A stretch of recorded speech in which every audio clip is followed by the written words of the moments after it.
Hello everybody and welcome to a new Mini Meet the Masters Homeschool Art. Today we're talking about Katsushika Hokusai, who is probably the most well-known Japanese painter and printmaker. So words to know, he is most well-known for his wood block prints, and on the next page I'll show you a link to a video that shows you the process of how that worked. And the style of painting he did was called ukiyo-e, pictures of the floating world, and it was a style of painting and woodblock printing that focused on beauty, both human beauty, beautiful women, kabuki theater actors, and the natural world, so mountains, flowers, animals, that kind of thing. So Hokusai was born in Japan in Edo, and Edo is present-day Tokyo. It was when he lived, the city was called Edo. And there's an arrow pointing at Tokyo. And so when he was 14, he was apprenticed to a woodblock carver. He then entered art school, and he was kicked out of art school because his teachers felt his style was straying too far from traditional Japanese art towards Western art.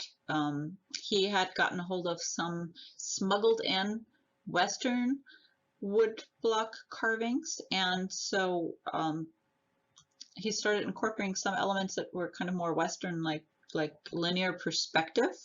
You know, when you have things in the background be smaller in proportion to stuff in the foreground. And so he started incorporating some of those things, and that wasn't purist, and so he got kicked out of art school. But that really propelled his art forward because now he had something to prove, and he actually worked as a clerk at a lending library for a little bit there. So there's your library connection. And this is Mount Fuji. It's the highest mountain in Japan, a dormant volcano, and it holds very strong significance to the Japanese people. Hokusai's most famous work is a series of 36 wood prints called 36 Views of Mount Fuji. So Mount Fuji is in all of them. And this one is the first one. It's called The Great Wave of Kanagawa.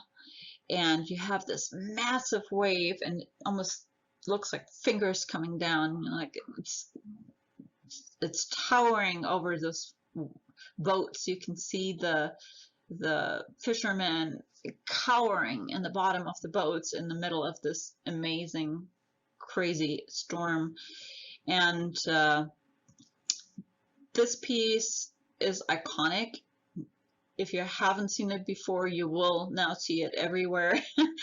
It's one of those pieces of art that gets reproduced in an amazing number of places, and it is just beautiful, beautiful, beautiful. So about 5,000 prints of this were made. So you remember that in printmaking, you can make multiple copies of the same piece.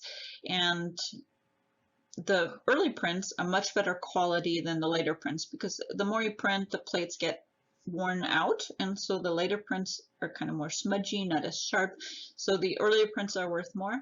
The most that has been paid for one of these prints is about $500,000. But okay, pause the video here, and remember each plate is one color. So pause the video and see if you can figure out how many plates were used.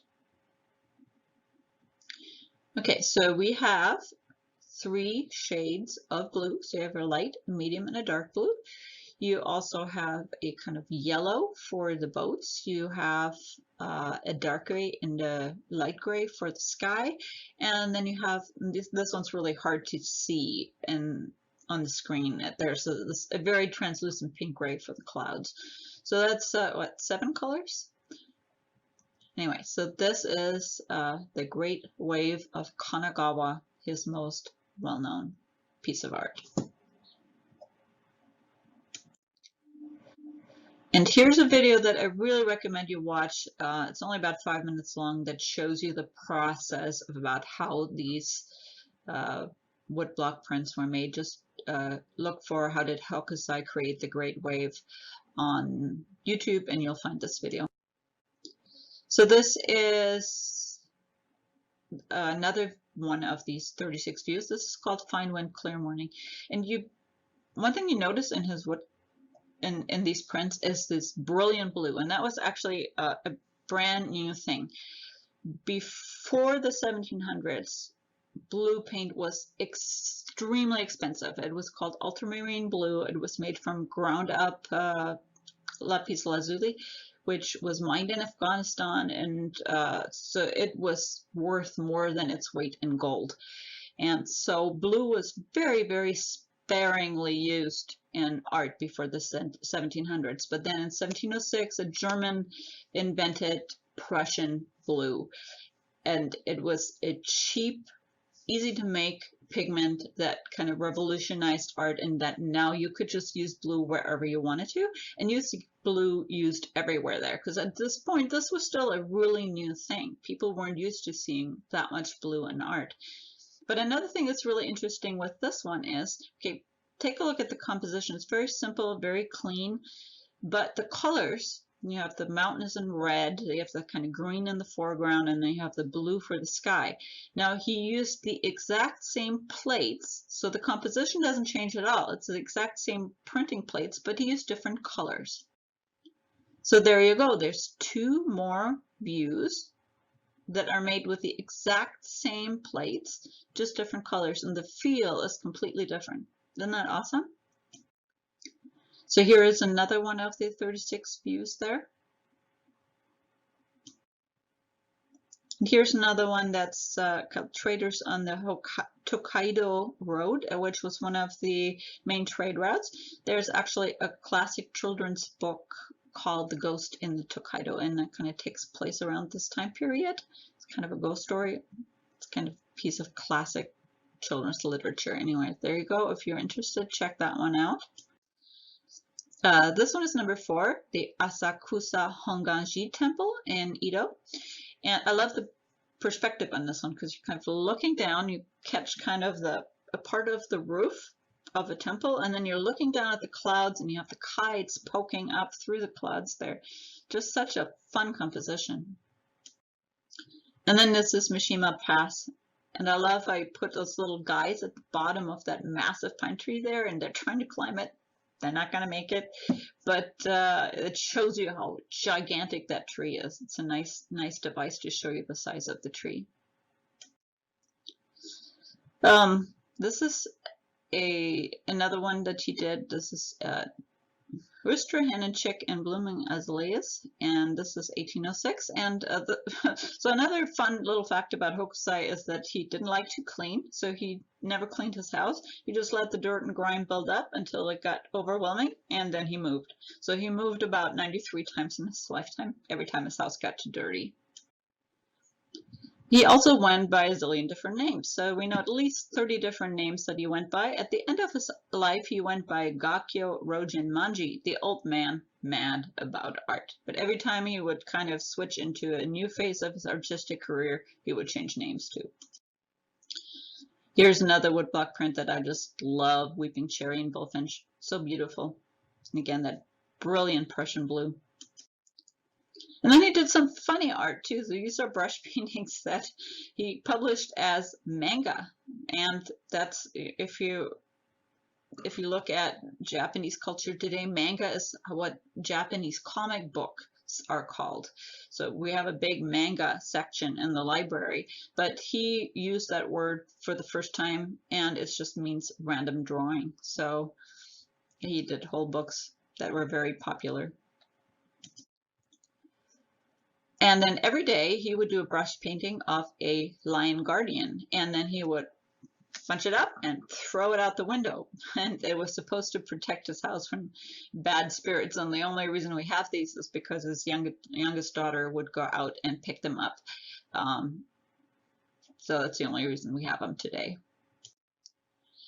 And then there's these beautiful paintings. On the left you have a phoenix, and on the right you have a dragon. And it's really interesting where those were painted for.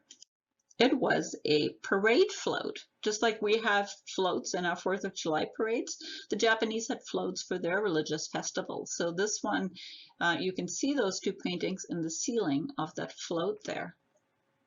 And that led directly to him painting this. This is his largest painting. It's 15 by 18 feet. It's called The Phoenix Looking in All Directions, because if you're anywhere in the room, it looks like the phoenix is staring straight at you. It doesn't matter where in the room you are. Anyway, this is the ceiling of a temple. So we go from that massive, big, complicated piece of art to this, which just demonstrates his mastery of brush painting. So these crane bodies are all done in one brush stroke. So beautiful and so simple. Here's another one in the same book. So he made books too of brush paintings of geese. But then you had these very complicated brush paintings like this one. This is probably one of my favorite pieces by him. It's Dragon in a Rain Cloud. Isn't that beautiful? I love dragons. And this was done shortly before his death. So this is kind of a self-portrait we have kind of towards the end of his life. And legend goes that when he died, around 89 years of age, he exclaimed on his deathbed, "If only heaven will give me just another 10 years, just another 5 more years, then I could become a real painter." He had said earlier in life that he wanted to live to 110 because only then would he be as good as he possibly could be. So he created about 30,000 pieces of art in his lifetime. A lot of those were sadly destroyed in the fire. Right, so the art we're going to make today is brush painting of bamboo, and that's kind of, when you learn brush painting, that's one of the first things you have to practice, and Hokusai had to do that too when he learned how to brush paint. So here are some bamboo paintings by I do not know the artists here, but you can see you have the bamboo stalks and then you have the leaves. And here's another one that is a brush painting of bamboo. So that is what we're going to try today. Get ready to make your own piece of art.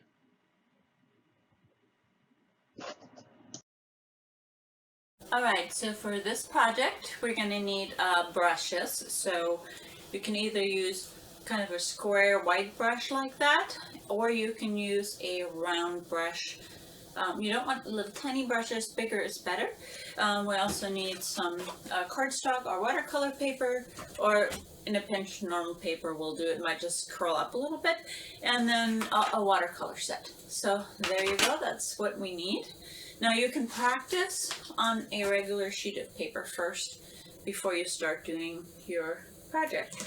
So I'm going to get my brush wet, and I already wet my black watercolor. And you see how I'm just putting the tip of my brush into the watercolor.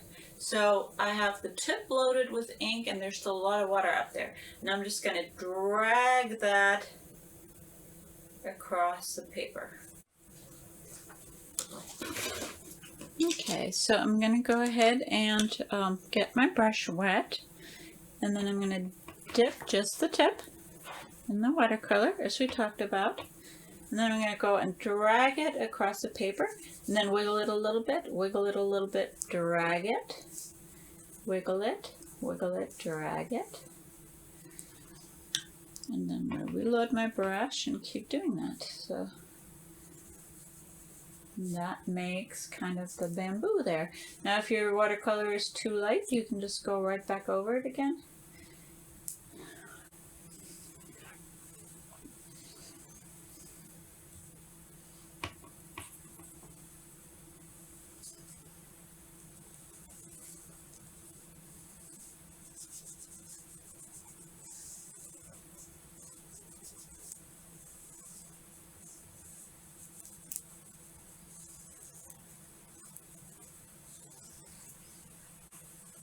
So now I'm going to take my brush and load it up again. I'm going to add the little bamboo leaves. So I'm going to go and put a couple twigs out over here.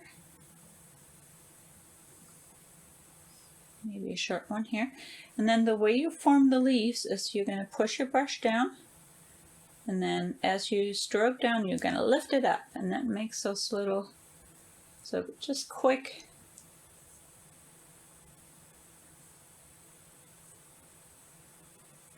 strokes. All right, that is my little watercolor. Now I look like this corner looks kind of bare, so I'm just going to go ahead and add another bamboo twig down here. There you go. Okay. That's your basic process. Just experiment around with it. If you don't like the way one of your drawings looks, just get a new piece of paper and try a different one. You can also play around with the brush strokes, and you don't have to draw bamboo. If you want to draw something else with your black ink and your pen, feel free to do that. This is the time to be creative and have fun. So this is just one option. Okay, I can't wait to see what you guys come up with. Really look forward to seeing your work. You can send me a picture of it at bphelps@adalib.org. And I'll see you next month for another Meet the Masters Homeschool Art. Bye-bye.